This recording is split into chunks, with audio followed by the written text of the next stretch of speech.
Right, good day mga kabakal. So may panibagong ituturo na naman tayo sa ating mga kabakal na interesadong matuto about sa welding symbols. So itong ginagawa natin ay column. Okay, ito yung kanyang connector, and then ito yung kanyang column. Ang kanyang materials ay SHS. Ibig sabihin ng SHS ay square hollow section. Okay, section box ang tawag dyan sa atin, or tubular. Alright, so ang kanyang welding symbols mga kabakal, ayan, kung makikita nyo to, single bevel, arrow side or D side, ayan, full strength butt weld, and then grind flush. Ito yan mga kabakal yung tinutukoy niya. Naka single bevel siya, and then naka full strength butt weld. After ng hinang, ipa-flush grind natin, papatagin natin yung ating hinang. Okay, so ang arrow natin nakaturo dito sa may labas, D side. Ito yan mga kabakal. Okay, ayan, naka single bevel siya mga kabakal. Ayan, and then after natin weldingin mga kabakal, papatagin din natin yan, pa-flush grind natin. Yun ang sinasabi niyang flush grind. Okay, so nilagyan natin ng gap para yung ating penetration ay tagos dito sa loob.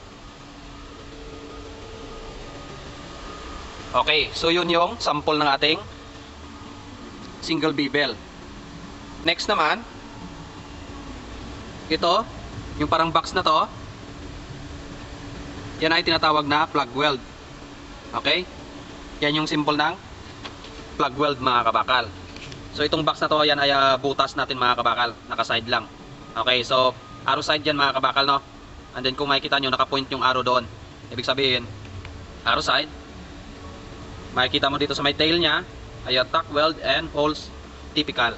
Okay, so ganito yung sample ng ating plug weld mga kabakal. Ayan, ito yung ating plate na may butas.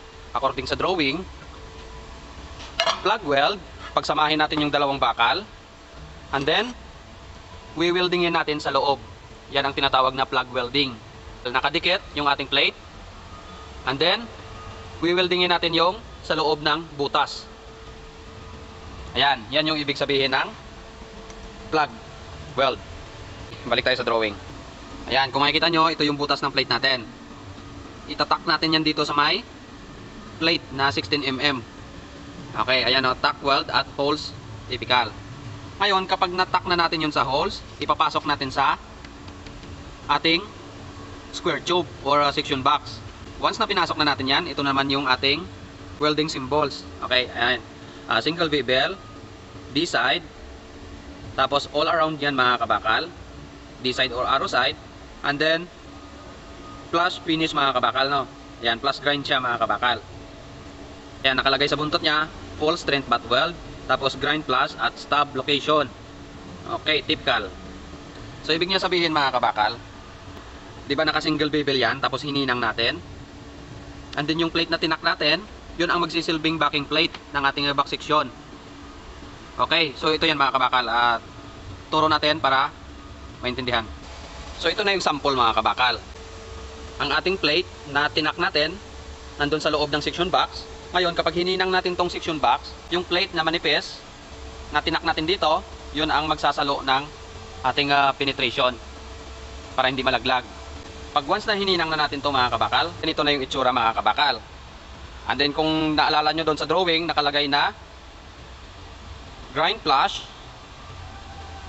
sa location ng stop. Okay, ibig sabihin noon, ang welding na to, kasi may itatayo yan na connector dito mga kabakal. Ngayon, ang tatamaan ng ating flange mga kabakal ay ipa-flush grind natin yon para lumapat ng maayos. Okay, halimbawa matamaan ito ng flange, ipa-flush grind natin yung welding natin para yung flange ay lumapat ng maayos. Ito yung ilalagay natin dyan. Ito, ipapatong natin yan dito mga kabakal. So yun ang ibig sabihin sa drawing. Ayan, nakalagay grind flush at stub location. Okay, so iga-grind rin natin. Ito yung ating beam. Ngayon ito yung kanyang flange. Tapos matatamaan ng flange yung ating welding. Ngayon, ipa-flush grind natin yung ating welding. Okay? Kung saan tatamaan ng ating flange para lumapat ng maayos. Alright. So next, ito naman mga kabakal. Ayan, kung makikita nyo, single bevel, all around, full strength butt weld. Okay, ito yan mga kabakal. Itong materials natin ay RHS to mga kabakal. Ibig sabihin ng RHS, rectangular hollow section. Ngayon, pinutol natin yon, mga kabakal. Pinutol natin yung kabila, and then tinakpan natin ng plate. Okay? So, ito na yung plate. Sa joint ng plate at saka RHS ay kailangan naka-single bevel siya, and then all strength butt weld all around. So, ito yan mga kabakal. Okay? Kasi dito sa loob, hindi natin ma-back grind. Ang ginawa natin, nilagyan natin ng backing plate, and then binibila natin dito, para pag winilding natin dito, ay makain niya itong backing plate. So, yun ang ibig sabihin ng all strength butt weld. And then, ganito yung itsura niya sa drawing. Alright, so yan ang design niya. And then, yung kanyang welding ay pellet weld all around mga kabakal, walang nakalagay na sukat. So, ito yung tinuturo niya. Ito. Pellet weld all around yan mga kabakal, pero walang nakalagay na sukat. Okay. So, yun lang mga kabakal, no? Alam nyo na yung single bevel.